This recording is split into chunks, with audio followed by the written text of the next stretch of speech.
Onda Regional de Murcia. En la radio de casa como en ninguna parte. Onda Regional de Murcia.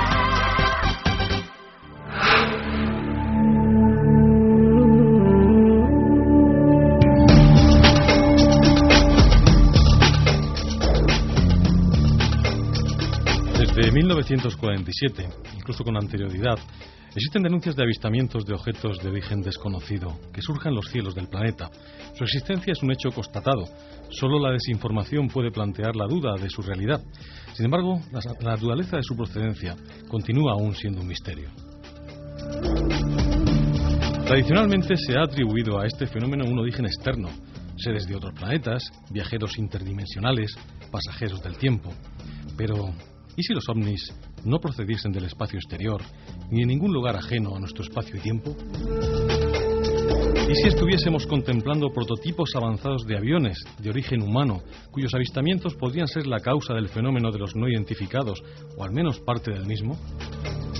Aeronaves como el F-117 Nighthawk, el bombardero B-2 Spirit, no existían oficialmente hasta hace muy poco tiempo, y por su forma y propiedades encajan con la descripción de objetos triangulares hechas por multitud de testigos. En esta noche, los peldaños de nuestra escalera nos conducen a una teoría inquietante, la posibilidad de que detrás de uno de los más grandes misterios de todos los tiempos puedan estar los proyectos militares más celosamente ocultos. La realidad que nos envuelve puede ser un espejismo, un escenario fantástico e inexistente que nuestros sentidos solo llegan a imaginar. Lo que creemos conocer es tan solo la fugaz huella de un saber oculto tras un insondable velo que la razón se esfuerza por rasgar. Pero todos los arcanos, todos los oráculos, todos los secretos que la humanidad ha buscado sin tregua en los confines del universo podrían estar mucho más cerca, en lo más recóndito de su alma. Y es que el conocimiento es una luz, un resplandor que habita al final de una escalera, la escalera del misterio, una energía vital que iluminará el entendimiento de los que alcancen el último peldaño.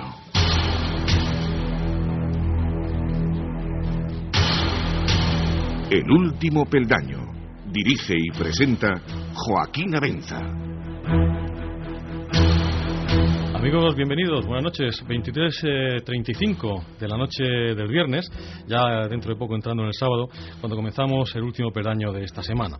Como han podido comprobar por esa pequeña preintroducción y por las cuñas que les hemos estado ofreciendo a lo largo de la semana, esta noche vamos a dedicar el programa a algo que a algunas personas le molesta bastante, porque parece ser que los ovnis siempre tienen que ser extraterrestres. Parece ser que estamos obligados a decir que los ovnis son una manifestación de lo desconocido, del misterio, y que tiene que venir siempre de fuera de la Tierra, y que no hay posibilidad ninguna, es una idea descabellada, el que los ovnis puedan ser fruto de la tecnología humana y terrestre. Eso es lo que vamos a plantear esta noche. Lo vamos a hacer con una persona que ha revolucionado todo este mundo de la parapsicología, de la ufología, y que en el año 98, cuando se le ocurrió decir algo así como lo que esta noche vamos a volver a repetir, y que además vamos a incorporar todos los descubrimientos que ha estado realizando durante todos estos años, Francisco Máñez, pues la verdad es que causó una gran conmoción en el mundo de la ufología. Ese es el tema principal de esta noche, los ovnis humanos, pero no va a ser el único, porque acaba de publicarse un informe bastante interesante sobre un tema que tratamos aquí en el programa hace ya unas semanas, el vampiro de Boros o el vampiro de Cartagena. Recordarán aquella historia. Bueno, pues el misterio ha quedado desvelado. Ya hemos entrado en contacto con las personas que han hecho la investigación y dentro de poco les vamos a tener aquí en el programa. Ahora mismo no es posible por una serie de problemas de agenda y compromisos, pero sí que esta noche vamos a empezar el programa dentro de unos minutos dándoles algunas claves de lo que luego nos contarán sus autores en primera persona. Y este es el menú, amigos oyentes, para esta noche del último peldaño. Los saludos de Tony García, que está en el control, y ante el micrófono Joaquín Abenza.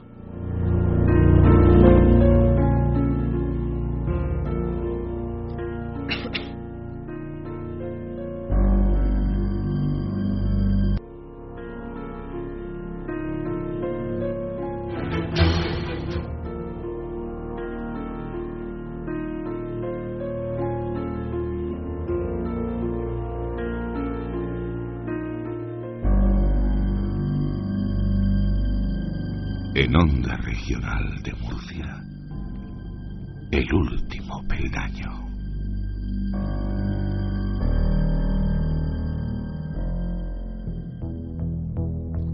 Una novela publicada en 1927 relata el hallazgo en la isla de Menorca de una milenaria estatuilla. La figura representa una posible deidad en posición sentada, con los brazos pegados al cuerpo y los ojos brillantes.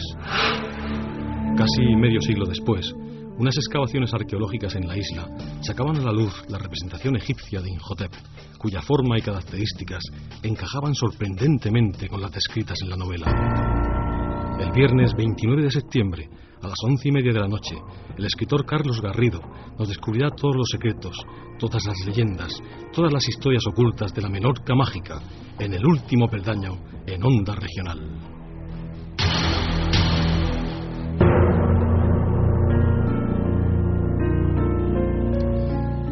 Hace algunas semanas, en este mismo programa estábamos tratando un tema que para nosotros era suficientemente atractivo. Aparte del misterio que en sí tiene el fenómeno, el tema era interesante para todos los habitantes de esta región porque tenía mucho que ver con nuestra tierra. Hace muchos años se cuenta una historia, o se ha contado una historia de un extraño ataúd que desembarcó en el puerto de Cartagena. Ese ataúd fue reclamado en La Coruña, hizo un periplo a lo largo de toda la península ibérica, y por donde quiera que fue pasando el ataúd, cuenta la leyenda que se daban casos de vampirismo. El ataúd, después de estar en La Coruña, volvió de nuevo a Cartagena por el mismo camino prácticamente que había hecho y terminó supuestamente enterrado en uno de los 2 cementerios de Cartagena. Tampoco estaba claro dónde estaba. Algunos investigadores han llegado incluso a decir que han localizado la tumba. Han llegado incluso a decir que han estado frente a la tumba de este vampiro de Borox o de Cartagena, como le queramos decir. Bien, el tema lo planteábamos en ese momento y el problema era que habíamos encontrado un muro, digamos.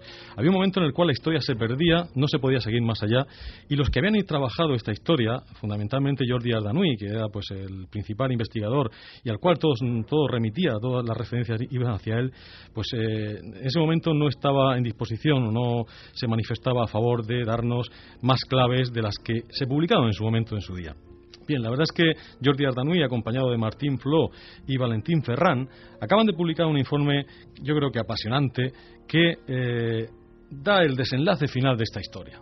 Es un informe interesantísimo del cual le vamos a dar pues las claves fundamentales esta noche, pero que nos ha prometido Jordi Ardanuy a través de una conexión que hemos tenido con él y a través del correo electrónico fundamentalmente, que va a estar en nuestro programa y que nos va a narrar en primera persona pues cómo han hecho esta investigación, cómo han llegado a las conclusiones que esta noche sí que le vamos a adelantar pues leyendo directamente el informe, que es un magnífico informe de investigación publicado por Jordi Ardanuy, Martín Flo y Valentín Ferrán, como les hemos dicho. Recordarán que la historia empezaba con un abogado toledano en principio, que daba la información supuestamente a Miguel Adacil, el cual pues divulgaba la noticia. Tanto personas como Sebastián Darbó u otros investigadores que han habido relacionados con el vampirismo, pues habían hecho un poco de caja de resonancia a esta historia y más o menos viene a ser lo que ya les hemos dicho. Se trata de un extraño caso en el cual en el puerto de Cartagena se recibía un ataúd. Ese ataúd pues era reclamado por alguna persona, parece ser que de origen de los países del este, y el ataúd pues seguía su curso a lo largo de la península ibérica hasta llegar a La Coruña. Posteriormente, como nadie lo recogía en La Coruña, el ataúd volvía de nuevo a la región de Murcia y terminaba otra vez en Cartagena, donde era enterrado, donde en uno de los 2 cementerios de Cartagena se le daba sepultura. Se habla incluso de una extraña tumba con una calavera y de cosas muy góticas y bastante, casi de película de Drácula, ¿no?, en torno a esta historia. Bueno, pues la verdad es que el tema ha resultado ser, como esperábamos algunos de nosotros, toda una leyenda, todo un mito. La verdad es que todo empezó, con el abogado. El abogado en principio pues no era toledano, era un abogado de Madrid. Sus iniciales son DAM y no se ha desvelado su nombre, que efectivamente habló con Miguel Adacil y le contó la narración de una historia que aparecía en una antología de literatura fantástica publicada en el año 1969 por Editorial Warner. Por diversas vicisitudes, el abogado ya no tenía el volumen de esa novela y le contó la historia al señor Aracil basándose en su memoria y dándole algunos visos de credibilidad, porque en el fondo podía pensar que esta narración tenía un sustrato verídico, es decir, estaba basada en hechos reales. Bien, la verdad es que todo lo que le contó a Aracil no era ni más ni menos que el resumen de ese cuento literario, de esa novela que se llama Historia Popular de los vampiros Zarco y Amalia. Su autor es Alfonso Sastre y apareció, como hemos dicho, en el año 1969, en una colección de literatura fantástica española. Esto, que simplemente era pues una novela, al parecer pues fue tomado por algunos autores como algo que tenía una base real y terminó dando origen a la leyenda del vampiro de Boros. Bien, la verdad es que podíamos creer que detrás de todo ello pues estaba una historia real. A veces es así, a veces a raíz de una pequeña historia real muchos autores pues publican una novela que, aunque diferente del origen, pero por lo menos tiene un sustrato, tiene una base, tiene un origen real. Bien, pues el autor y los investigadores Ardanuy, Flo y Ferran al final dieron con el autor de la novela, con el señor Sastre. Y en el informe que nos han enviado se reproduce una nota caligráfica del propio autor que dice: querido amigo Jordi o Jordi Tanui, todo es imaginario, no hay ninguna base real en la historia del vampiro de Boros. Luego yo me pregunto, aquellos investigadores de la región de Murcia que dicen haber visto la tumba del vampiro de Boros, ¿qué tumba han visto? Tenemos esta noche, como es habitual, a Juanjo Abenza, nuestro colaborador, y la verdad que es ustedes saben, amigos oyentes, los que son viejos seguidores del Último Peldaño, Juanjo es un gran experto en vampirismo.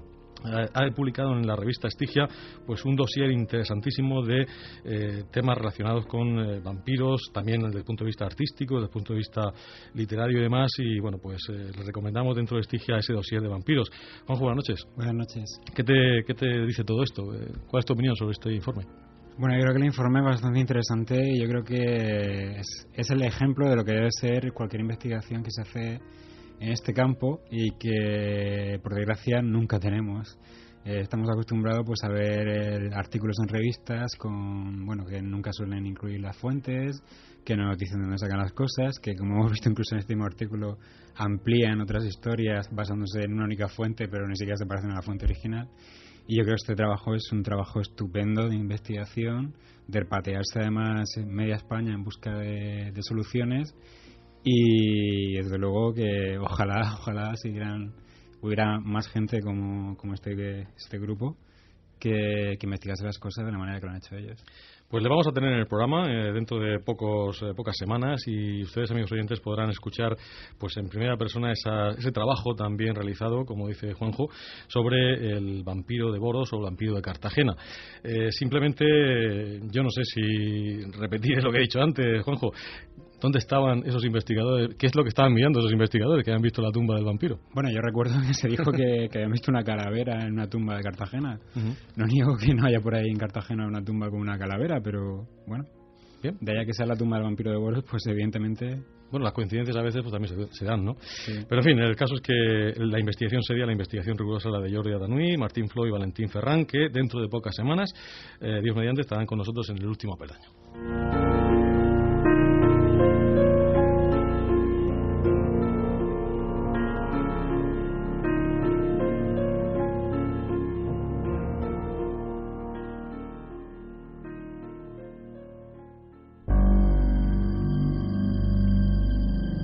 En Onda Regional de Murcia, el Último Peldaño.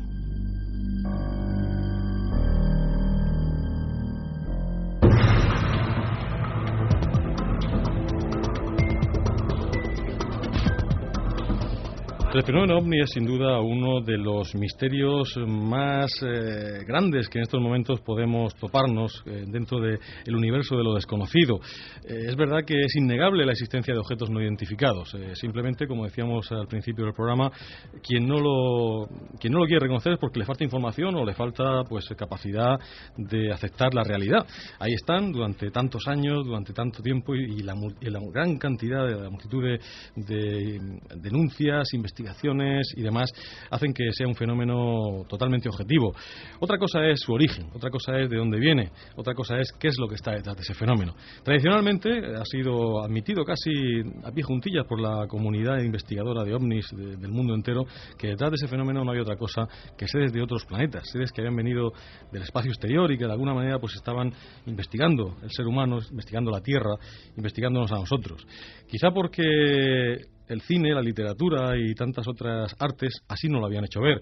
Quizá porque era bastante arriesgado decir lo contrario, era un poco ir contracorriente en un momento dado. Eso es lo que le pasó a nuestro invitado, que en el Congreso de Roswell, que se hizo precisamente aquí en la ciudad de Murcia en el año 1998, coincidiendo pues precisamente 97, perdón, coincidiendo con el 50 aniversario del suceso, pues se atrevió a decir que lo que cayó en Roswell a lo mejor no era una nave extraterrestre, a lo mejor era algo mucho más cercano. Nuestro invitado, que como ustedes saben, pues no tiene miedo a decir las cosas como las piensa y como cree que son, se encontró entonces con un montón de personas que le pusieron muchas trabas. Incluso hubo quien llegó casi literalmente a rasgarse las vestiduras en aquel congreso. Recordamos algunos grandes investigadores, algunos investigadores clásicos y veteranos de la ufología española que no querían hacerse a la idea de que en Roswell no había habido otra cosa que no fuese una nave extraterrestre. Sin embargo, nuestro invitado pues llegó a prácticamente demostrar que lo que cayó en Roswell pudo haber sido un prototipo además perfectamente conocido e identificado, un ala Northrop, una especial nave que se estaba en ese momento desarrollando, estaba siendo probada por el ejército norteamericano. Nuestro invitado no es otro que Paco Máñez. Paco, buenas noches. Hola, buenas noches. Pues ya sabes que siempre tenerte en el programa es un placer por lo que nos cuentas, por lo bien que nos lo cuentas y por esa amabilidad que tienes y con la que nos tratas cada vez que te llamamos. Paco, vamos a empezar a hablar de un tema que yo sé que a muchos disgusta, porque como decíamos antes, parece ser que lo digamos políticamente correcto en ufología es decir que los ovnis vienen de algún planeta desconocido, de alguna dimensión extraña, de algún universo paralelo, pero claro, decir que los ovnis pueden ser, o por lo menos gran parte de ellos, simplemente aparatos hechos por los seres humanos, por las potencias terrestres, que están siendo probados impunemente y que a veces incluso son los propios gobiernos los que alientan y fomentan la creencia en objetos voladores no identificados con procedencia extraterrestre, quizá para tener más impunidad para probar sus equipos, pero la verdad es que eso no es fácil. Tú te has atrevido a decirlo muchas veces y sé que eso te ha acarreado a veces incluso problemas. Pues la verdad es que sí, porque es un tema maldito, los ufólogos no quieren ni oír hablar de él, y los historiadores aeronáuticos, para ellos es una simple anécdota, no le dan más importancia a este tipo de hechos, porque bueno, ellos tienen clarísimo que se han estrellado muchas naves humanas, se han hecho muchas pruebas verdaderamente raras, y es un poco estar navegando en un mar que no es de nadie. Y la verdad es que hay pocos especialistas en este tema, aunque en Europa hay algunos bastante buenos. Bueno, bastante no, muy buenos, la verdad. Tú empezaste a interesarte por esa vertiente inquietante y desagradable para muchos de los ovnis humanos o los ovnis terrestres, precisamente a raíz de una experiencia, ¿no?, que tuviste, además el 24 de junio, fecha bastante ufológica, del año 1990. Cuéntanosla.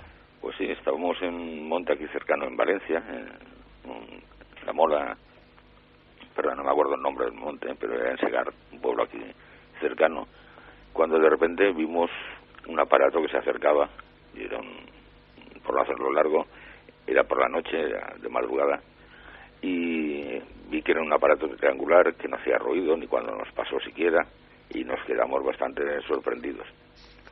Y a partir de ese momento, yo cuando lo vi era cuando estaba la guerra del Golfo, yo pensé que eso era humano, no era extraterrestre.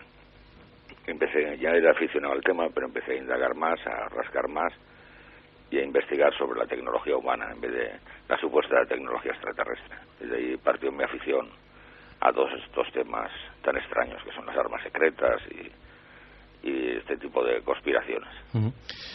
Si pudiéramos cuantificar de alguna manera el volumen de casos que podrían explicarse con esta teoría que ahora vamos a desarrollar, sobre todo ya en la segunda parte del programa, ¿qué cantidad crees tú o qué porcentaje crees tú que hay de la casuística que se está viendo a diario de ovnis en el mundo que podría explicarse con este tipo de hipótesis?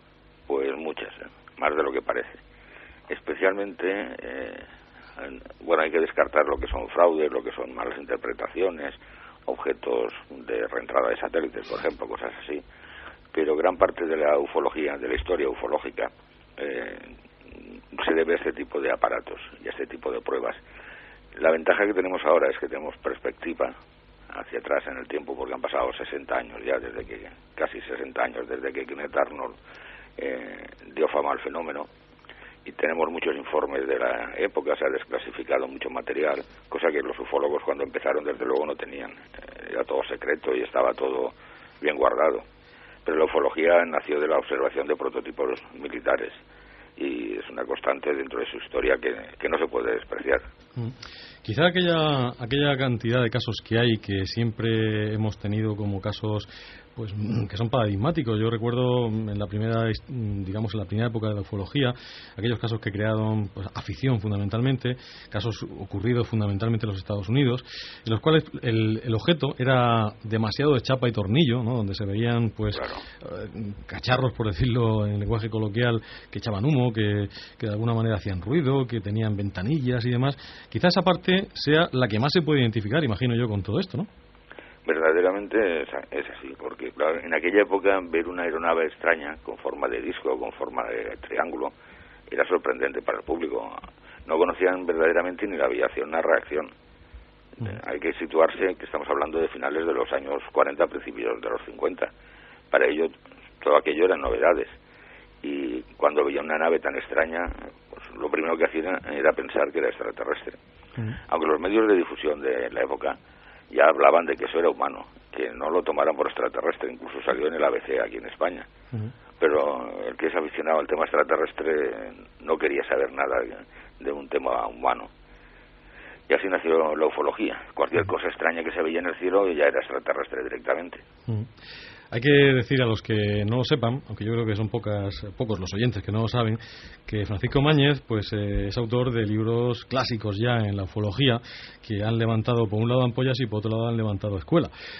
Pues sin ir más lejos, Cuando la razón duerme, el libro que revolucionó la parapsicología en su momento, donde él expone la teoría del colapso, aunque últimamente ya Paco se está un poco hasta desdiciendo de esa teoría, alguna noche hablaremos de eso en profundidad, pero que fue realmente un libro rompedor. Y luego pues otro libro rompedor también que Paco yo creo que sentó la base de lo que vamos a hablar esta noche, pues es el Informe Northrop, ¿no? Precisamente un libro donde cuenta la historia de lo que ocurrió, o lo que Paco pues pudo sacar en consecuencia que ocurrió en aquella zona de Nuevo México, cuando la historia cuenta que se estrelló una nave con extraterrestres dentro, cuando al parecer, lo vamos a contar esta noche, probablemente no fuese así. Y bueno, yo creo que el libro donde Paco ya digamos centra el tema de una manera totalmente concreta es Historias aeronáuticas que nos hicieron creer en ovnis, un libro recomendable para todos los que quieran saber de lo que estamos hablando, y un libro que en estos momentos va a ser el precursor de otro que está escribiendo Paco y que no sabe muy bien el título que le vas a poner, a ver si no lo puedes adelantar, pero que va a salir pronto, que tiene que ver ya sobre ovnis humanos, ¿no?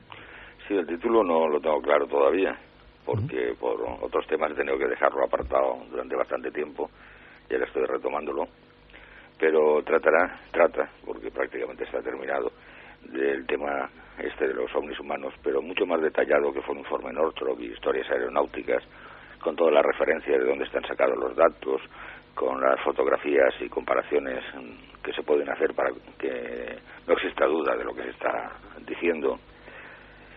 Y bueno, la verdad es que es un trabajo de años, porque publicar un libro de estos es bastante trabajoso. Hay que intercambiar muchos datos con otros investigadores, con especialistas, buscar documentos de la época.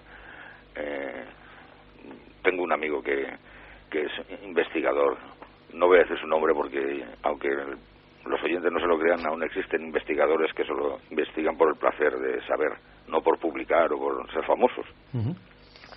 Y hemos tenido que ir al servicio secreto inglés, el estadounidense, mirar en sus archivos, y muchas veces la falta de cosas es más llamativa que lo que encuentras. Ya lo hablaremos en su momento. Pero con todo eso es la base del nuevo libro. Pues vamos a hablar de todo eso en la segunda parte del programa, porque ahora ya estamos a punto de entrar en el boletín informativo de las 12 de la noche. Y antes de llegar a él, les quisiéramos recordar que tenemos un correo electrónico que es escaleradelmisterio@orm.es. Repetimos, escaleradelmisterio@orm.es, al cual ustedes pueden dirigir sus preguntas, sus comentarios, aquello que estimen oportuno, así como un teléfono 968 20 0000, al cual también pueden llamar. Así lo ha hecho a través del correo electrónico pues un buen amigo del programa, Xavier Guzmán, de Estados Unidos, que nos ha mandado un correo que dice: hola Joaquín, interesante tema el de hoy, me gustaría saber si fuera posible un tema sobre Wicca. Te digo esto ya que últimamente he escuchado más sobre el mismo, he conversado con diversas personas y he escuchado opiniones muy diversas al respecto. Algunos dicen que es algo diabólico, otros, la gran mayoría, que es una religión que no tolera nada diabólico y que vive en armonía con la naturaleza y el universo. Usted es muy preciso a la hora de investigar temas y me gustaría escucharlo en el programa. Saludos, Xavier. Pues Xavier, no sabemos, conocemos un poco el tema del wiccanismo, pero la verdad es que no somos expertos. Vamos a buscar un experto que te pueda aclarar el tema y por supuesto que lo traeremos al programa y nos contará todo aquello que ya también nos picas un poco la curiosidad a nosotros. Ya saben, amigos oyentes, quien quiera ponerse en contacto con nosotros, escaleradelmisterio@orm.es. Ahora, amigos oyentes, dentro de un par de minutos llega el turno de las noticias. Vamos a estar informados de todo lo que está pasando en la región de Murcia, en España y en el mundo. Pero después vamos a seguir hablando con Francisco Mañes precisamente de esa hipótesis de que los ovnis no vienen de ningún sitio lejano. Los ovnis han sido creados por inteligencias terrestres, inteligencias fundamentalmente de potencias militares, de los Estados Unidos, de otros países avanzados tecnológicamente, y además tenemos un montón de pruebas que le vamos a ofrecer, que Paco Mañes les va a ofrecer en ese estudio de años ya que lleva realizando en su libro y en su trabajo, en el silencio de su estudio, de su gabinete y de su investigación. Así que, amigos oyentes, les dejamos ahora con el boletín informativo de Onda Regional y en muy breve espacio de tiempo estamos aquí para seguir hablando de misterios esta vez muy cercanos, en el último peldaño en Onda Regional.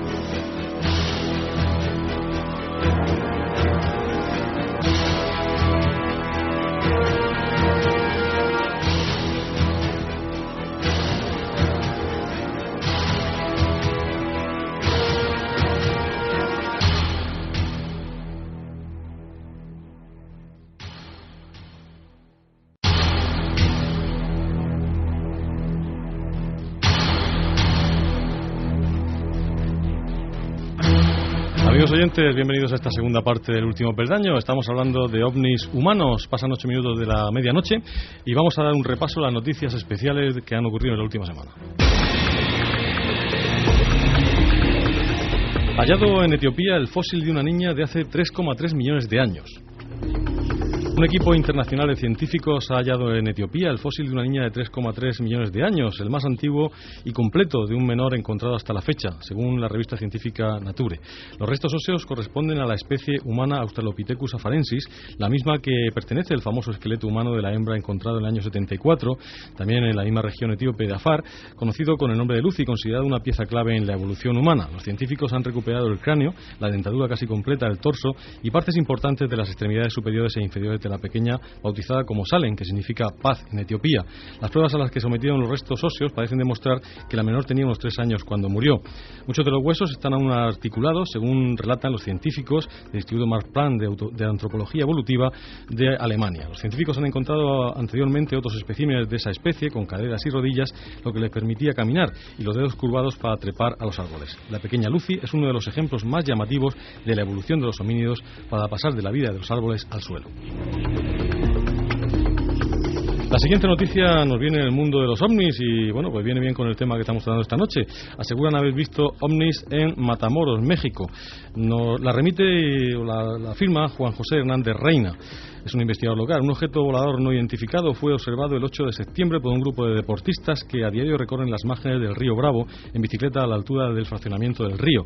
Enrique Ibarra, fotógrafo profesional especializado en imágenes aéreas y de aviación, y Miguel Valdés, así como un grupo de montañeros, comentaron en forma exclusiva al reportero Juan José Hernández que serían como las 17:45 de la tarde cuando se pararon justo en una curva que hace el río a la altura del fraccionamiento antes señalado, y unos a otros se preguntaron qué era eso que estaba en el cielo, señalando hacia una luz muy intensa que se vislumbraba desde el norte.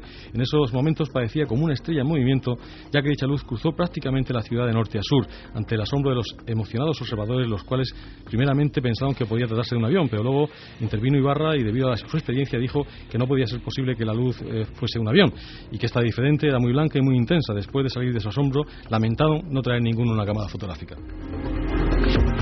Otra noticia que nos viene también de México es que va a haber un congreso ufológico en Chihuahua. Los días 28 y 29 de octubre de este año se realizará el primer Congreso Nacional del Fenómeno OVNI de Chihuahua, donde 13 investigadores de México y el estado de California de Estados Unidos impartirán interesantes conferencias sobre los encuentros cercanos con ovnis, aparición de humanoides, abducciones, expedientes secretos, depredadores desconocidos y los últimos descubrimientos que se tienen en materia de ufología serán presentados por los investigadores de este evento. También tiene que ver con ovnis y con la astronáutica. La última misión del Atlantis tuvo ovnis. El transbordador espacial Atlantis ha tomado tierra con éxito en el Cabo Kennedy, en Cabo Cañaveral, tras casi 12 días de misión en la Estación Espacial Internacional. El Atlantis y sus 3 tripulantes ya están en casa, tras la angustia vivida en las últimas horas a causa de unos extraños objetos no identificados que a punto han estado de volver a poner en vilo a la industria aeroespacial. Apenas 12 horas antes de que la tripulación del Atlantis iniciara el regreso a la Tierra, la NASA, la misión ha vuelto a presentar problemas. En esta ocasión el susto lo dio un extraño objeto que los ingenieros detectaron justo debajo de la nave, por lo que decidieron mantener al transbordador un día más en órbita. El extraño objeto fue detectado el martes por los ingenieros de Tierra, en las imágenes tomadas por una videocámara instalada en el portón de carga de la nave. En ellas, los técnicos encontraron un objeto no identificado que daba vueltas alrededor de la Tierra en la misma órbita que el transbordador. En aquel momento los expertos no pudieron determinar su tamaño ni su procedencia, aunque su color sí lo vieron y era negro. Al día siguiente de este avistamiento se localizaron 3 nuevos objetos flotantes bajo el transbordador. Según el comandante de la nave, Brent Jett, dos de los objetos tenían forma de anillo y otro de ellos era semejante al papel de aluminio, y situó el hallazgo a 30 metros de la nave, y dijo que no se parece a nada de lo que haya visto antes flotando alrededor de un transbordador. Según su descripción, estos objetos se asemejan a un trozo de tela reflectante o una lámina metálica con un cable de cinta adosado. La principal preocupación era determinar si se trataba de algún tipo de basura espacial o es algo que podría haberse desprendido de la zona de carga de la nave. En este último caso podría haber habido un problema, puesto que ya recordamos todos lo que sucedió con el Columbia, precisamente por un trozo de materia de la propia nave.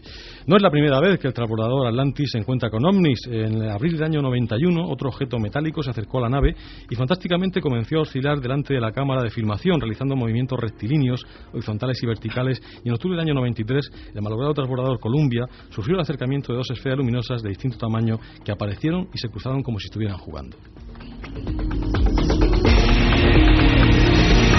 Una curiosidad, y es que un periódico alemán publica una fotografía de las caras de Belmez, que curiosamente fue realizada por una amiga del programa, por María José García. Una cara que ha sido publicada como cara auténtica de Belmez. No se trata ni más ni menos que de una de las pruebas que durante el viaje que hicimos a Belmez con Francisco Mañez, que también está con nosotros esta noche en el programa, pues hicimos en la casa nueva, en la casa donde supuestamente han aparecido las nuevas caras, y se hizo un experimento para intentar reproducir este tipo de caras allí en la misma casa. Se hicieron unas fotografías que publicamos en diversas páginas web, entre ellas las de Paco Mañez, y bueno, parece ser que este diario alemán es un diario que se llama Tirol New Sport Journal, pues ha publicado como una auténtica cara de Belmez. Así se hacen algunas veces los mitos, amigos oyentes.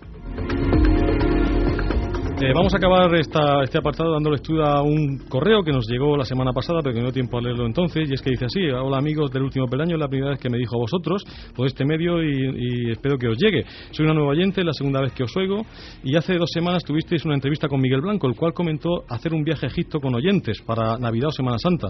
Me gustaría ir con vosotros, pues aunque no sé nada de esta tierra, me atrae mucho. Propongo que se haga en el puente de diciembre o a primeros de enero para poder pasar las Navidades con la familia. Nosotros seríamos 3 personas, mi marido, mi hijo y yo. Quería pediros si sabéis algún medio de ponerse en contacto con Miguel Blanco, por ejemplo un email, para que me lo hagáis saber. Pues amiga Merche, pues con mucho gusto te haremos llegar un correo de Miguel Blanco para que te pongas en contacto con él y lanzamos al aire lo que ya dijimos en su día. Si realmente hay interés por parte de los oyentes en hacer un viaje organizado a Egipto con Miguel Blanco como guía, pues nosotros encantados podemos organizarlo, pero hace falta un número mínimo de personas, nos ha dicho Miguel, así que todos aquellos oyentes que estén interesados en poder hacer este viaje se vayan poniendo en contacto con nosotros para que de alguna manera evaluemos si hay un número mínimo de personas y podamos acudir a ese viaje maravilloso que podría ser conocer Egipto de la mano de Miguel Blanco.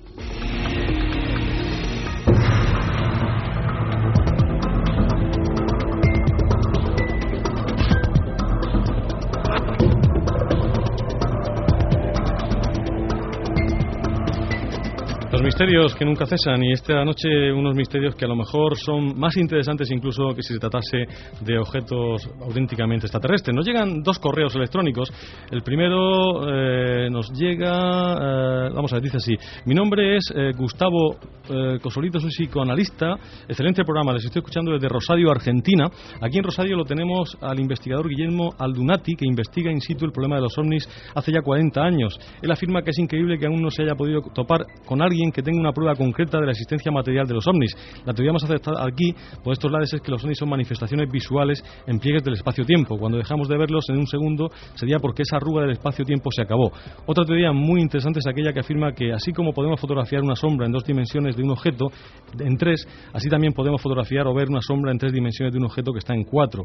A menos este es interesante. Le sigo escuchando. Éxitos. Pues muchas gracias, amigo Gustavo, desde Rosario, Argentina. Otro correo nos llega de un buen amigo, Francisco Barrera, desde Granada, y dice así, atento Paco Mañez, dice: don Francisco, un fuerte abrazo, ya quiero un ejemplar de tu nuevo libro. Francisco Barrera, desde Granada. Pues amigo Paco Barrera, muchas gracias por estar escuchando, y bueno, pues a todos los oyentes que nos quieran mandar un correo, escaleradelmisterio@orm.es y el teléfono 968 20 0000. Paco Mañez, estamos hablando de ovnis terrestres. ¿Por dónde van los tiros en estos momentos? ¿Cuáles son tus investigaciones más recientes antes de seguir en esa línea que antes hablábamos de conocer el origen de todo esto? Bueno, mi línea es más en plan histórica. Es revisar la historia de la ufología y ver los fenómenos que me asombraron de pequeño, y las historias que me contaban, ver su origen, en realidad en qué consistían. Y mi línea siempre ha sido, como comento, más histórica que en los hechos actuales. Hay ufólogos que se dedican a los avistamientos en esta época y son muy buenos, la verdad. Otros han revisado sociológicamente el tema o psicológicamente, y yo me he especializado en el tema histórico. Y esa es mi línea siempre de trabajo. En otros programas que hemos hecho contigo, Paco, hemos tenido que empezar hablando lógicamente de la Segunda Guerra Mundial, del Tercer Reich, de los nazis. Quizá ahí esté un poco el origen de todo esto, antes de pasar a esa tecnología actual que los gobiernos actuales pues están llevando a cabo, y que algunas veces pues nos hacen que veamos cosas que nos creemos que son ovnis y no son más que prototipos. Pero lo verdaderamente misterioso y lo verdaderamente, yo diría que hasta increíble, es esos artilugios que después de la contienda supimos que estuvieron desarrollando los alemanes, los nazis en este caso, y que algunos de ellos, pues cuando los hemos visto en tu libro y en tu página web, pues si alguien lo viera ahora, seguiría confundiéndoles con un ovni. Sí, porque es el platillo clásico que nos han dicho que era extraterrestre. Si queréis no hablaremos tanto de los alemanes y de los nazis, porque ya son unos temas más tratados, y si queréis podemos hablar más de la parte de Estados Unidos, que es donde acabó todo el material alemán. En Estados Unidos y en Rusia, claro, que fueron los grandes vencedores del conflicto, aunque parte fue a Canadá, Inglaterra, Australia, pero bueno, básicamente lo más importante fue llevado a Estados Unidos y a Rusia. Y si en Alemania hoy en día no se pueden encontrar pruebas de la existencia de estos aparatos o de estas investigaciones, sí que lo podemos encontrar en Estados Unidos especialmente, porque allí es donde terminó todo. Fue el receptor de todo ese conocimiento. Paco, si me disculpas un momento, tenemos una llamada de un oyente, vamos a darle paso y enseguida continuamos con este hilo argumental tan interesante. José María, buenas noches. Hola, buenas noches. ¿Desde dónde nos llama? Perdón, estoy un poco nervioso. No se ponga nervioso. Nos llama Desde Molina. Desde Molina, pues adelante con su intervención. Quisiera preguntarle al señor Ibáñez, ¿no? Don Francisco Maña, sí. Quería preguntarle si sabe usted algo sobre el desierto de Mojave, que se llama Puerta 3, que tienen los americanos una base gigantesca, con hospitales, con todo, subterránea. Desierto de Mojave, Fuerza 3, se llama, ¿no? Y quisiera también preguntarle lo que era Alternativa 3. Alternativa 3. Que era la estación que están poniendo, que se llama Estación Europea, Estación Mundial, para en caso de crisis o eso poder volar a Marte desde allí, ya que la Tierra estaba amenazada. También quisiera preguntarle por último, y perdone de la molestia. No, ni mucho menos, adelante. Sobre la mano cortada de la marquesa de Toledo, la hija. ¿Del caso de Albacete se refiere? El caso de Albacete, perdón, sí. No se preocupe. Sobre la mano cortada de la señora marquesa en Albacete. La marquesa... Un chico rubio que no podían hablar más que por la laringe, no tenía faringe, y hablaban culturalmente, que decían que eran médicos, y les alquiló una habitación. ¿Se refiere usted a la marquesa de Villasante? Sí, exactamente. Sí, señor. Sobre la mano cortada, si podrían ser americanos, que había un virus, muy bien. Para que no se extendieran, tuvieron que hacer esa cosa. Tres interesantísimas preguntas. Si le parece, amigo José María... Quiero decir una cosa, los aviones de Delta, los invisibles, son aviones que se dejan ver por sus luces, porque no pueden evitarlo, pero son invisibles al radar, que tienen los americanos. Sí. Pero no lo entretengo más. No, ni mucho menos. Es que ha planteado temas muy interesantes que, vamos, yo creo que vienen muy a colación de lo que estamos esta noche tratando. Hemos tomado nota de todos ellos. Si le parece... Sí, yo estuve en Alemania, en la base de Hautenfeld. Entonces allí había dos americanos, un teniente coronel, que estaba hablando sobre los secretos que tiene Norteamérica, los hombres de negro que eran de ellos, de la CIA, y todas esas cosas. ¿Pero usted trabajó en la base? Bueno, yo he visto cosas raras, pero en realidad ellos quieren despistar con extraterrestres, a lo mejor, digo yo, no sé. Es que esa fuerza de Norteamérica tiene un poder muy grande, es un poder universal, no solo de aquí, tiene base, y sobre todo otras cosas de la Luna, que dice que no han estado. No lo sé. Bueno, no me entretengo más. No sé si, un momentito antes de... Lo de la mano cortada, eso sí me interesaba, y el desierto de Mojave, la base que tiene tan inmensa debajo del desierto. Sí, antes de que usted cuelgue, amigo José María, me gustaría que Paco Mañas nos dijera si quiere preguntarle alguna cosa para aclarar alguna de las preguntas, y si no ya nos escucharía usted a través de la radio. Paco, ¿alguna pregunta para aclarar algo con don José María? No, especialmente no, es que cada tema que ha planteado sería para hacer un programa. Son temas... sí, de plantea problemas muy intensísimos. Sí, muy puntuales. Pues, solo uno debía plantear. El desierto de Mojave, la base que tienen tan inmensa allí debajo, que tienen hospitales, tienen sanatorios, tienen de todo. Pues si le parece, vamos a ver qué le podemos contestar de todo ello, don José María. Hay 40.000 hombres trabajando. Muchas gracias por llamarnos y por... Y sobre todo, perdón un momento, y si puede lo de la mano cortada, pues si fuera algún virus que no se extendiera o algo de los americanos. Perfecto. Muchas gracias. Muchas gracias a usted por llamarnos desde Molina de Segura. Gracias, adiós. Buenas noches. Paco, de luego ha sido, yo creo que don José María Verdú nos ha planteado un montón de temas de programas nuevos que además tomamos nota para en el futuro tratarlos. Hace ya un tiempo hablamos, hemos hablado muchas veces del caso de Humo, de todo lo que tuvo que ver con el famoso incidente de la mano cortada, e incluso llegamos a obtener información del juicio a través de un buen amigo, e incluso nos leyeron algunos trozos del sumario. Aquello fue realmente apasionante, y un tiempo en el cual nosotros entramos en contacto con una persona que había estado incluso dentro de la casa de los médicos daneses famosos y que había obtenido información dentro de esa casa, que estuvo durante mucho tiempo cerrada y que se colaba la gente y podían ver cosas extrañas. Después ya acabó siendo un banco, se tiró y ya actualmente es un banco. No sé si tú tienes alguna información más que podamos darle a este señor, aunque yo sé que realmente es difícil. No, creo que conoces incluso mejor tú el tema que yo, porque no es un tema que me haya especializado.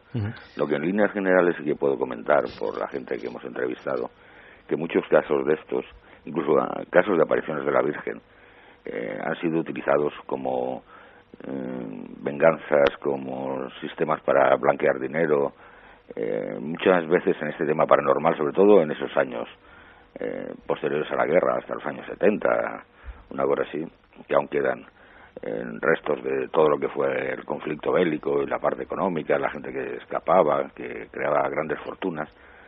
Mucho tema paranormal en realidad ha sido creado o potenciado artificialmente para extraños y muy oscuros intereses. Pues le prometemos a don José María que el tema de la mano cortada volveremos a tratarlo en el programa. Vamos a dar información que seguramente pues muchos oyentes no conocen, aunque ya la hemos ofrecido en anteriores programas, pero probablemente hace ya mucho tiempo de ello y hay muchos oyentes que no conocen esta historia, porque sí que tenemos documentación, a lo mejor documentación incluso inédita, que le vamos a poder ofrecer. Vamos, si te parece, a contestarle a las otras preguntas. Hablaba del desierto de Mojave, supongo que también se referiría a la de 51 y todas estas cosas. Hablaba también de Alternativa 3, supongo que la que de alguna manera lo conectaba con la Estación Espacial Internacional. ¿Qué le podemos decir de todo esto? Bueno, que la base que él nombra, realmente nadie sabe lo que hay allí abajo. Cuando los americanos traen todo el material y los científicos europeos y asiáticos, porque también van japoneses, los llevan primeramente a Roswell, a la zona de Roswell, al desierto de Nuevo México, los ponen allí a trabajar en los Álamos, en las bases militares. Pero claro, todo eso está muy al descubierto, habían sido pensados como bases militares, no como laboratorios o centros de investigación, y es cuando se crean esos subterráneos gigantescos, que no solamente está en la famosa Área 51, hay más en Estados Unidos. Y realmente lo que allí dentro se hace no lo sabe nadie. Se ha especulado mucho, se ha escapado alguna noticia. Lo único que se sabe es que se ven luces extrañas por la noche. Y bueno, hoy en día vía satélite se puede ver las entradas que tiene la base hacia el interior de la Tierra, pero prácticamente no conocemos nada de lo que allí se está haciendo. Y tardaremos muchos años en saber algo. Es curioso, yo desde aquí hay un llamamiento para aquellos amigos que dispongan de tiempo y de una conexión a Internet para que revisen el Área 51 y todas estas cosas con ese programa que ahora pues el servidor Google nos permite, el Google Earth, que es una maravillosa herramienta para ver. Lo que pasa es que también está un poco censurada, pienso yo, ¿no? Hay algunas zonas que no se ven demasiado bien, pero es curioso la cantidad de instalaciones extrañas que se pueden ver a lo largo de la geografía de los Estados Unidos, donde hay muchísimos lugares que parecen instalaciones subterráneas, búnkers, donde hay pues cosas muy extrañas. La verdad es que es todo un misterio y evidentemente no nos lo van a contar porque si no, no sería, es un secreto. Retomando el tema de tu trabajo, Paco, de los ovnis humanos, tú conmocionaste a la opinión pública con tu historia sobre Roswell y posteriormente vinieron más cosas. Resumiendo un poco para los oyentes que no saben aquello, ¿qué fue exactamente lo que averiguaste del famoso caso de Roswell en Nuevo México? No, lo de Roswell fue ya hace 10 años. Los años se pasan volando. Sí, bueno. Y he seguido indagando sobre el tema. Pues lo que a mí me chocó fue una vez que hicieron un documental por televisión en aquella época, donde un testigo, Frank Kaufman se llamaba, explicaba lo que él había visto y incluso hizo unos dibujos sobre lo que era la nave y lo que eran los extraterrestres. Los supuestos extraterrestres. Por primera vez la nave se planteaba no como un platillo volante clásico, sino como un ala volante, en forma triangular. Y los extraterrestres, tal como él los dibujaba, me recordaban a niños. Esa impresión visual, empecé a repasar toda la literatura sobre Roswell, todo lo que había aparecido, y me di cuenta que este testigo también cuando hablaba nunca decía la palabra extraterrestre, sino los seres, la nave, tampoco hablaba de naves extraterrestres, sino la nave, lo que había encontrado allí, y hacía algunas descripciones que desde luego solamente alguien que hubiera visto algo real podía hacerlo. Por ejemplo, él describía que la nave por bajo se había partido y había aparecido un material en forma de celdillas que él no comprendía eso que era. Pues posteriormente investigando qué podía ser aquello, nos dimos cuenta que en esos años, que todavía no se conocía la tecnología antirradar, Estados Unidos se había apoderado de un material alemán, el material West, que era antirradar y precisamente tenía esa configuración de celdillas. Por ahí empecé a rascar en el tema de los accidentes en Roswell y la tecnología de las alas volantes que se estuvo probando en la zona de Nuevo México. Y por otro lado fue el famoso escándalo de los niños de Roswell, que se me ocurrió decir si los testigos no estarían describiendo cadáveres de niños, lo que se tradujo por todos los que me atacan en que yo estaba afirmando que unos niños pilotaban estos bombarderos pesados.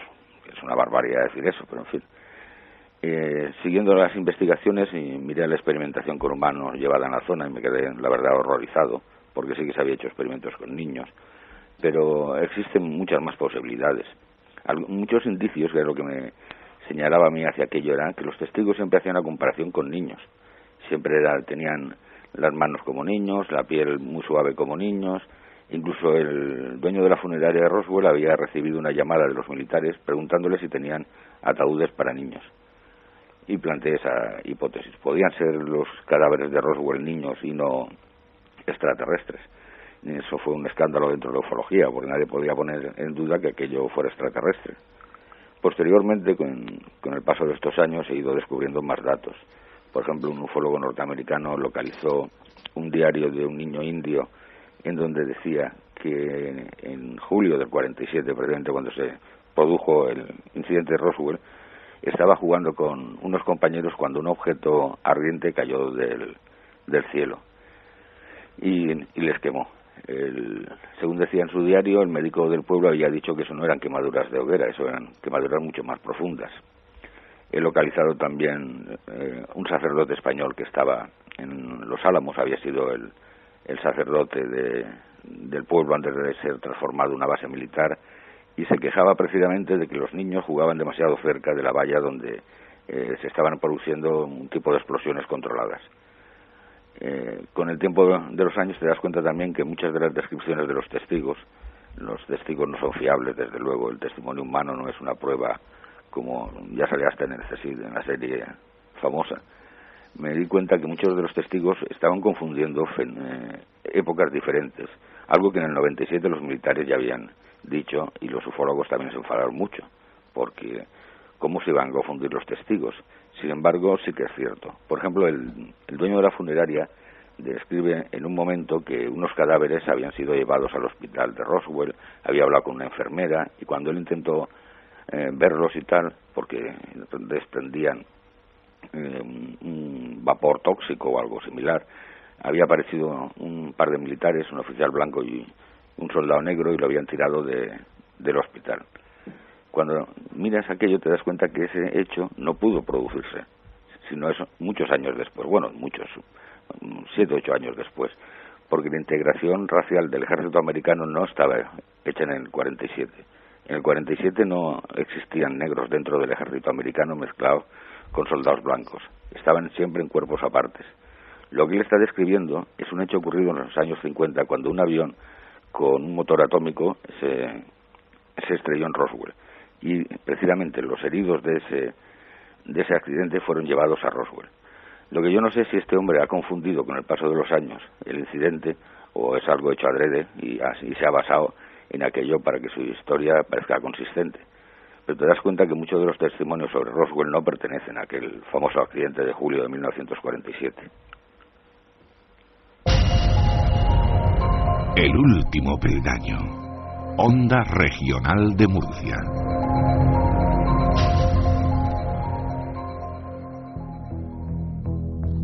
Una novela publicada en 1927 relata el hallazgo en la isla de Menorca de una milenaria estatuilla. La figura representa una posible deidad en posición sentada, con los brazos pegados al cuerpo y los ojos brillantes. Casi medio siglo después, unas excavaciones arqueológicas en la isla sacaban a la luz la representación egipcia de Imhotep, cuya forma y características encajaban sorprendentemente con las descritas en la novela. El viernes 29 de septiembre, a las 11:30 de la noche, el escritor Carlos Garrido nos descubrirá todos los secretos, todas las leyendas, todas las historias ocultas de la Menorca mágica, en el último peldaño, en Onda Regional.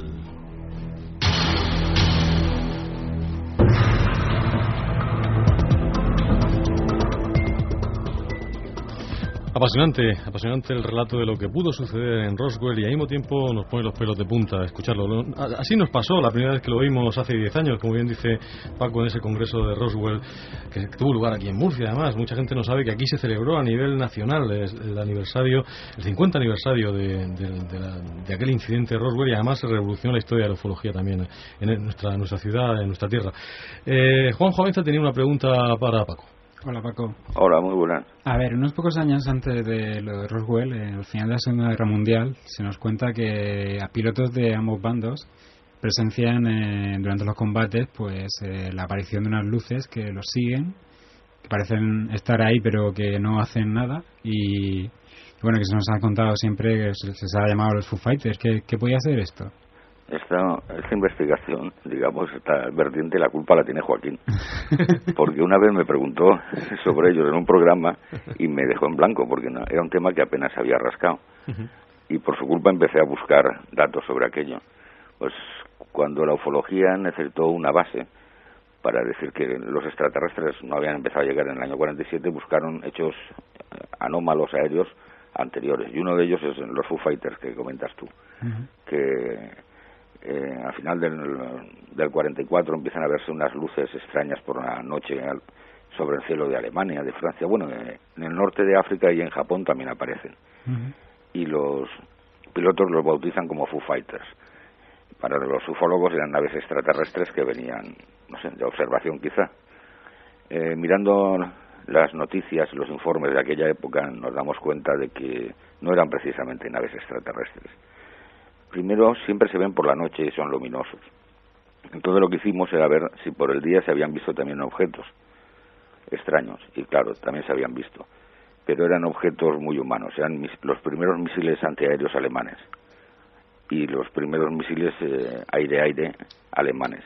Y nos dimos cuenta que compartían las mismas características que los Foo Fighters. Se enganchaban a un avión y lo perseguían. Eran lanzados, salían desde el suelo hacia arriba. Seguimos buscando y encontramos los informes del ejército americano sobre los Foo Fighters, donde dicen que son armas secretas alemanas. Incluso en los informes se habla de que ven como los cazas lanzan los Foo Fighters.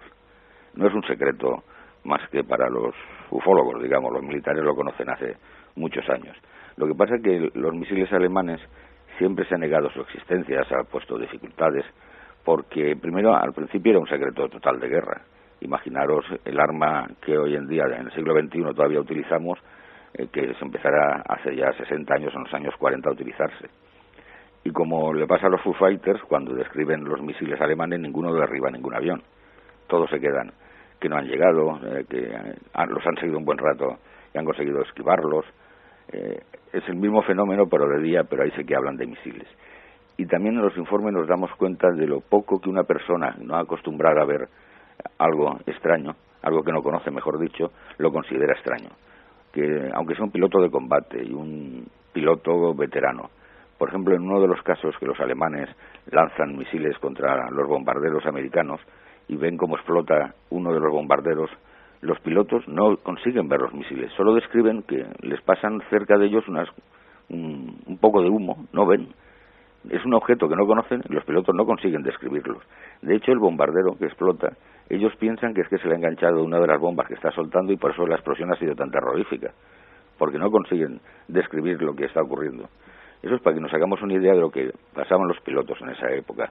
Pero los Foo Fighters, desde luego, son las armas secretas alemanas, que se han englobado dentro muchas otras armas que no son misiles. Cualquier cosa rara que se viera en el cielo ya era un Foo Fighter al final. Pero los primeros, esa bola de luz que se ve moverse por el aire, haciendo piruetas increíbles y cosas extrañísimas, hoy en día lo podemos ver continuamente en las imágenes de televisión, en las guerras y en actuales. Pero de aquella época hemos conseguido fotos del servicio secreto inglés en donde aparecen los misiles despegando desde el suelo y cuando los ves son lo que describían los pilotos, son Foo Fighters realmente. Porque lo que ellos dicen que es una luz, en realidad es el chorro de fuego, la bola de fuego que hace el misil cuando va surcando el aire.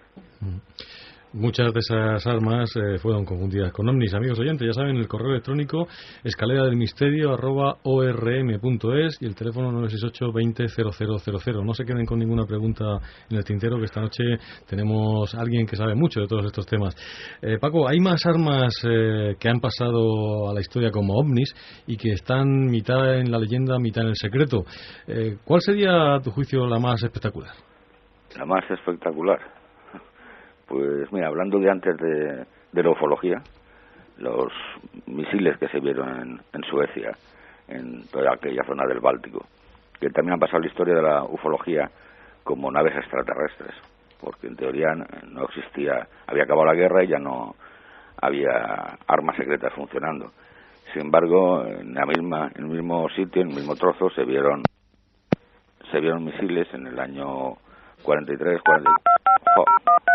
creo que tenemos la interferencia. Tenemos a los servicios secretos alemanes o lo que sea que nos están pinchando de la Segunda Guerra Mundial, que han saltado en el tiempo. A ver si la línea nos respeta. Pues estaba diciendo lo de Suecia. Pues cuando acaba la guerra, en el año 46, se ven estos misiles todavía sobre el país, y los ufólogos lo tomaron como naves extraterrestres. Hoy en día hemos encontrado informes que los rusos habían habían capturado el material alemán y estaban haciendo pruebas en el Báltico con esos misiles. Incluso los que cayeron en el territorio sueco simplemente lo examinaron los militares y hicieron protestas. Me parece que vamos a tener un problema. Seguimos teniendo problemas. No sé si hacerte una nueva llamada y recuperar la línea, a ver si así tenemos más suerte. Pues ¿Qué te parece? Casi mejor. Si vamos a hacerlo así, yo creo que va a ser mejor porque el tema puede ser complicado.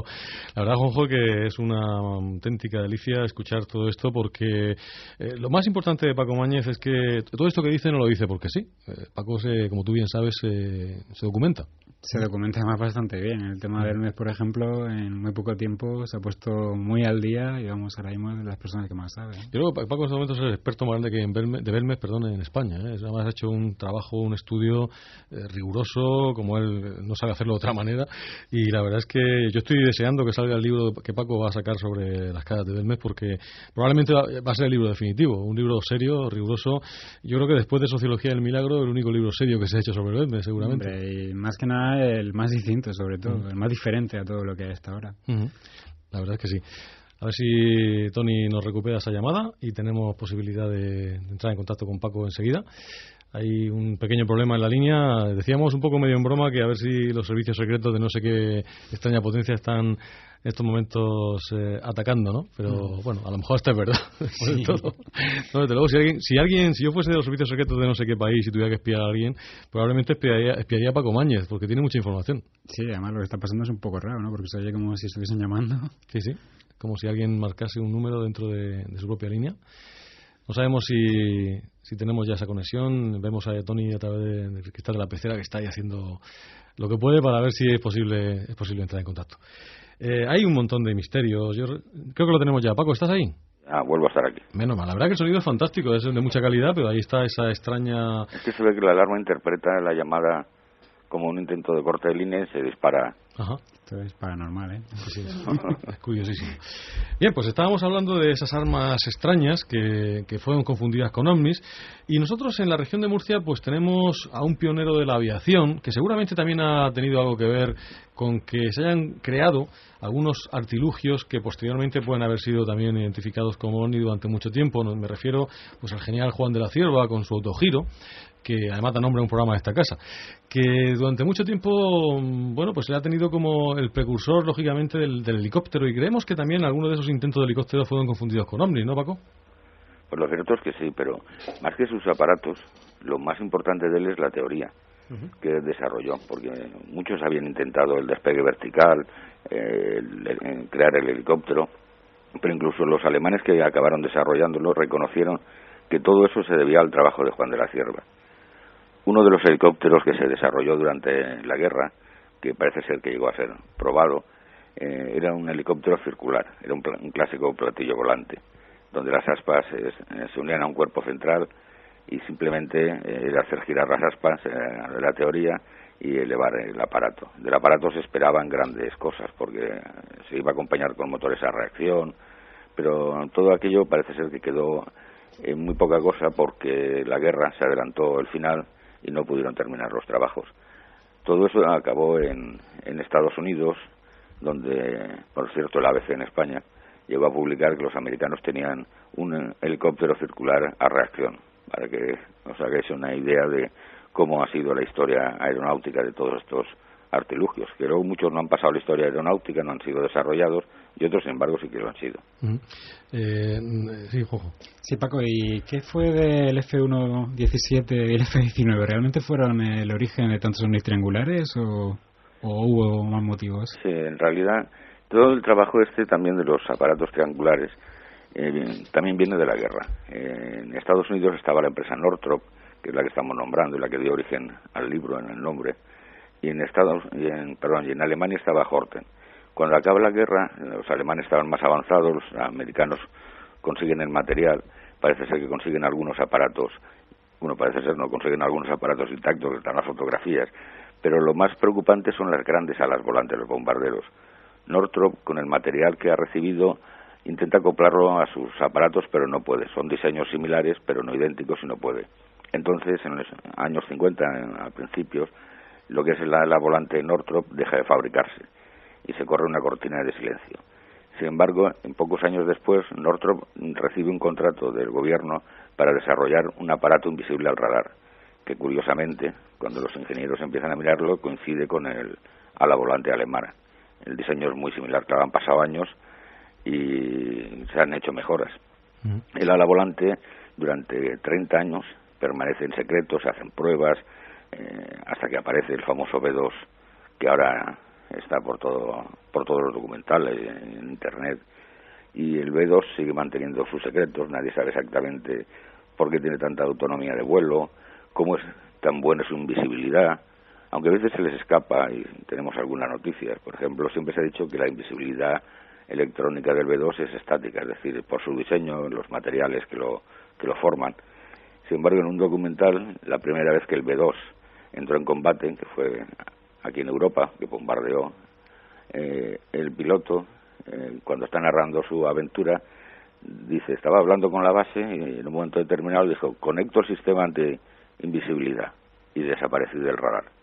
¿Cómo que conecto? Si en teoría el B2 es solamente la forma de su fuselaje, el evitar que salga el calor de los motores, que deje rastro. Hay muchos secretos que todavía no sabemos. Pero bueno, todos los prototipos intermedios hasta llegar al B2, todas esas pruebas han creado la leyenda de los aparatos triangulares. En Bélgica, por ejemplo, que a finales de los años 80 hay una oleada de aparatos triangulares, pues al año siguiente es cuando se hace la prueba del F-117, que es el caza, digamos, triangular, también invisible al radar, en la misma zona, en el mismo país y en la misma zona. Lo más seguro es que lo que estuvieran viendo un año antes en las pruebas preliminares antes de hacer la exhibición del famoso caza. Hay otros aparatos que no son tan conocidos, como el A2, que no se llegó en teoría a producir, que quedó en el tintero, era un caza también triangular, pero se hicieron pruebas. En Europa estaba el Luciérnaga, que era un aparato alemán muy superior al F-117 y que teóricamente se paró su investigación. Parece ser que acabó en Sudáfrica haciendo algunas pruebas de vuelo. Existen muchos aparatos y mucha tecnología que es humana y nos han hecho creer que era extraterrestre.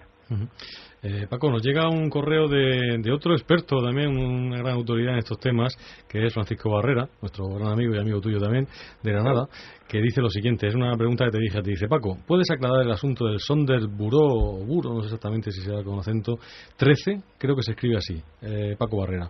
¿Sabes algo de esto, Paco? No, me ha pillado como si explicara un poco más qué tema es, pero por ese nombre no lo conozco. Pues, Paco Barrera, haznos un poco más de... Ya estás mandando otro mail. Danos un correo con alguna información más sobre este tema, porque, como ves, a Paco no le suena el tema. La verdad, yo sé que tú eres un experto también en este asunto y bueno, ya sabes que de vez en cuando te llamamos precisamente para este tipo de temas que sabemos que estás investigando muchísimo, así que te tendremos también otra noche para hablar de todos estos misterios de los ovnis terrestres y de los ovnis nazis, sobre todo, en los cuales yo sé que Paco Barrera es una autoridad en la materia. Envíanos un poquito más de información para ver si Paco puede aclarar más este asunto.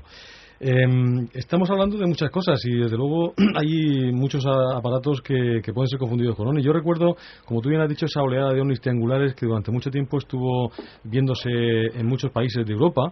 ¿Qué pasó? Que los Estados Unidos probaron el avión invisible en Europa para ver cómo volaba y eso, y a raíz de ahí sí, fue un intento de probar el caza fuera del desierto, en un país y en un ambiente extraño, porque hasta entonces había volado simplemente en operaciones de entrenamiento en la zona de Nuevo México, en todo aquello.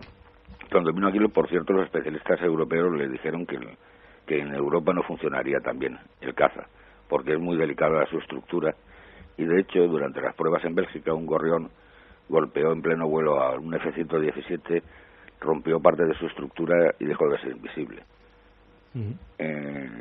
Fue un intento también, parece ser que querían venderlo. Aquello ya fue un tema económico que yo ya no me he metido, solamente he visto el principio, pero como no es lo que me interesa, parece ser que querían venderlo a Europa, a cambio de que no se fabricara el caza alemán invisible, toda una parte política y económica que ya no ha sido de mi interés. Pero como siempre, todos estos temas son más escabrosos de lo que parece, no es que llegan a hacer una prueba y se van, sino que se hacen pruebas antes, después, se prueban otros aparatos que no conocemos. Es más complicado de lo que parece así en un principio. En estos momentos tienes constancia de que se esté probando algún prototipo del cual todavía no se haya dado ninguna información a los medios de comunicación.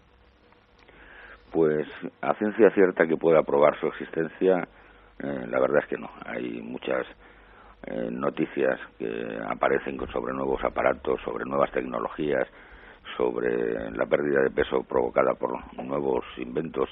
Lo que pasa es que va a ocurrir como nos está ocurriendo ahora con la ufología, que igual dentro de 50 años sabemos los secretos que hoy encierran ese tipo de aeronaves. Una de ellas, que es muy maldita en el mundo de la ciencia, en el mundo de la aeronáutica y todo esto, es la supuesta antigravedad electromagnética, que bueno, hoy en día la puedes fabricar en casa.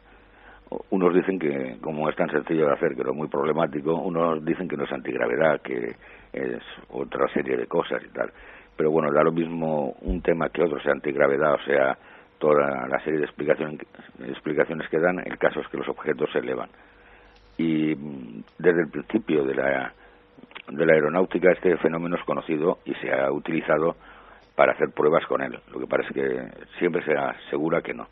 La primera noticia, para que os fijéis si es antigua, aparece en la Primera Guerra Mundial, cuando un ingeniero italiano, Luis Rota, hace una demostración de un aparato que se eleva mediante antigravedad electromagnética y los deja todos sorprendidos.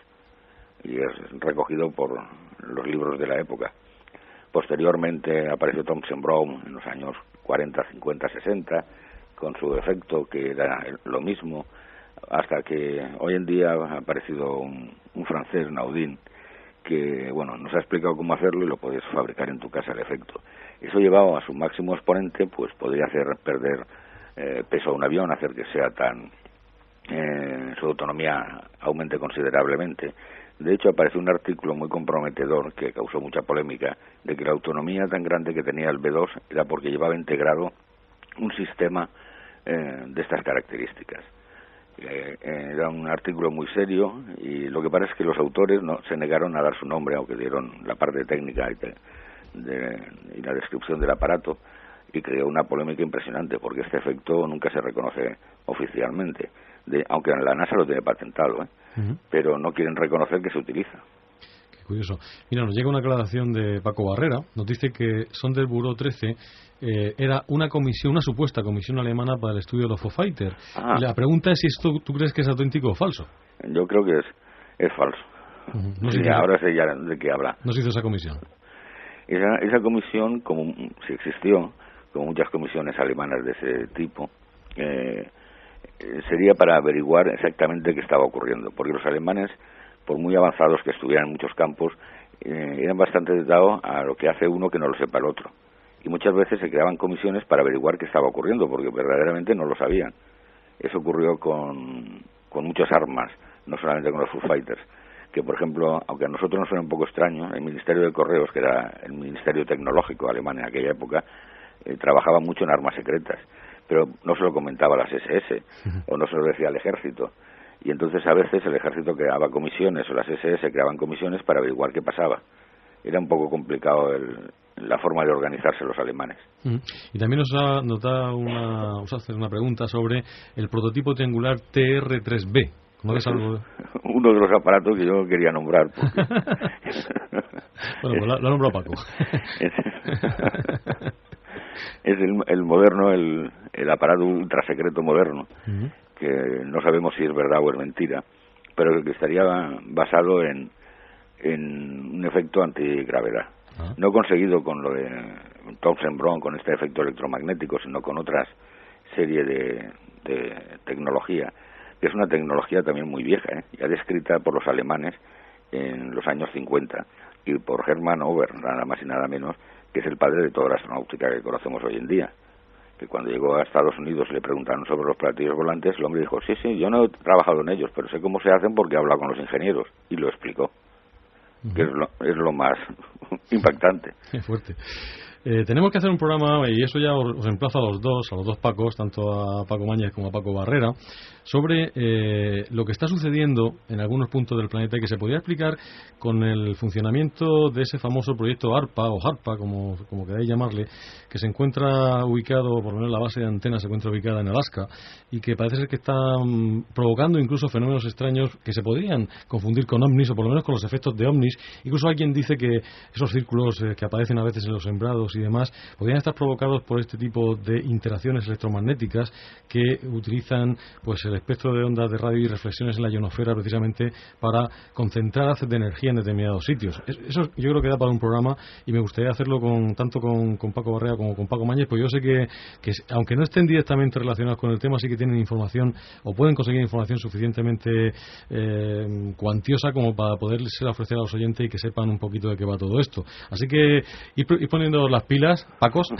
y todo eso viene del siglo XIX, que es curioso. Que es curioso, fíjate qué cosas. Estamos a 5 minutos del final y a mí me gustaría aprovecharlo bien, Paco, porque hay muchas cosas y evidentemente no nos va a dar tiempo a todo, pero sí que por lo menos a lo más importante. En uno de tus trabajos en Bitácora, una revista digital que bueno, siempre hemos recomendado, www.editorialbitácora.com/bitácora, pues ahí tienen artículos maravillosos, y hay uno de ellos que habla de tecnología humana o extraterrestre de Paco Mañez. Y a mí me gustaría, para acabar el programa, hablar de ese extraño cañón, ¿no?, al cual haces tu referencia. ¿Me dejas que comentemos otra cosa? Por supuesto. Sí. El tema de los OSNIs, los objetos submarinos no identificados. Ajá. Que fue muy famoso, ahora ya no se ven tantos, pero fue muy famoso al principio de la ufología. Y que también, en parte por tu culpa, investigué, porque entrevistaste una vez a Paco el de la bomba. Que en paz descanse.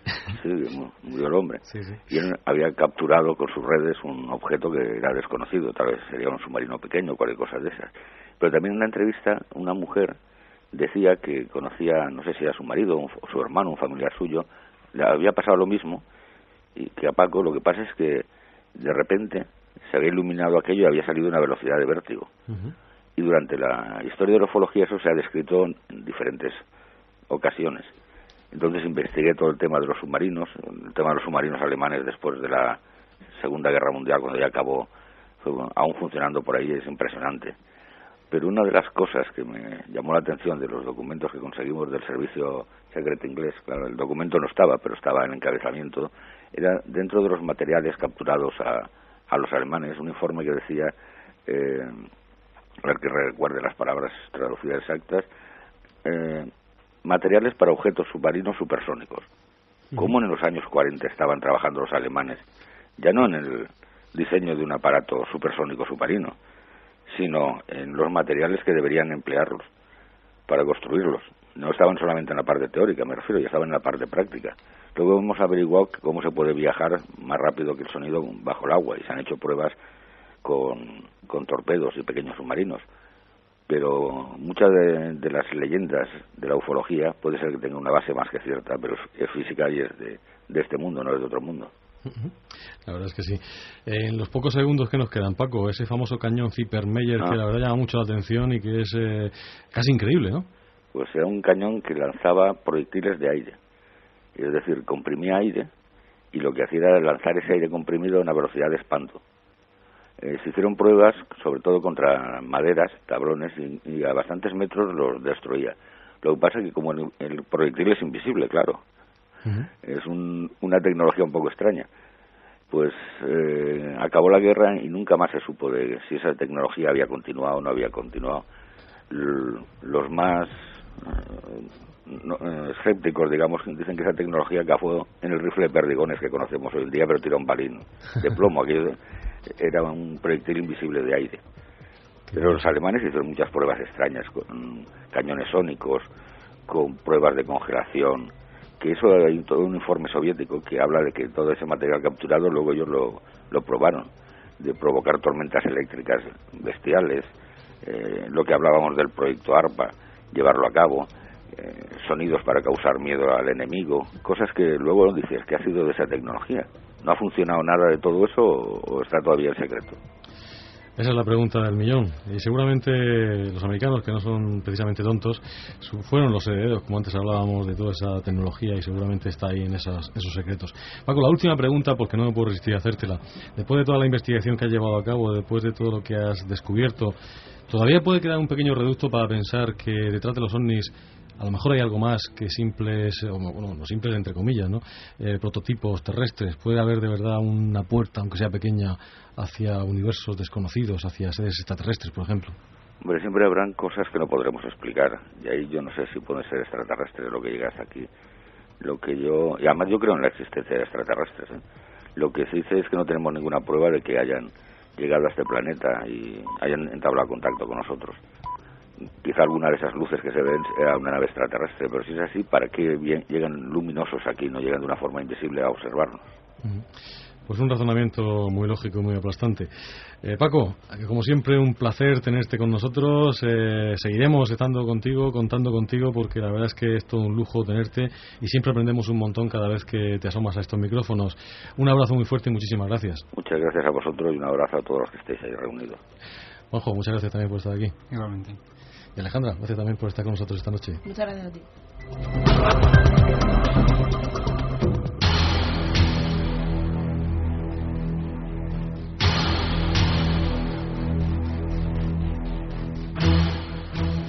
En el último peldaño no pretendemos destrozar el misterio, lo que queremos es aclararlo precisamente. Queremos quedarnos con los misterios de verdad, con los que son auténticos, con los que de verdad tenemos posibilidades de algún día toparnos con ellos. Todo lo demás, todo el ruido, todo lo que enmaraña, todo lo que sabemos positivamente o podemos saber positivamente que tiene una explicación, hay que sacarlo a la luz.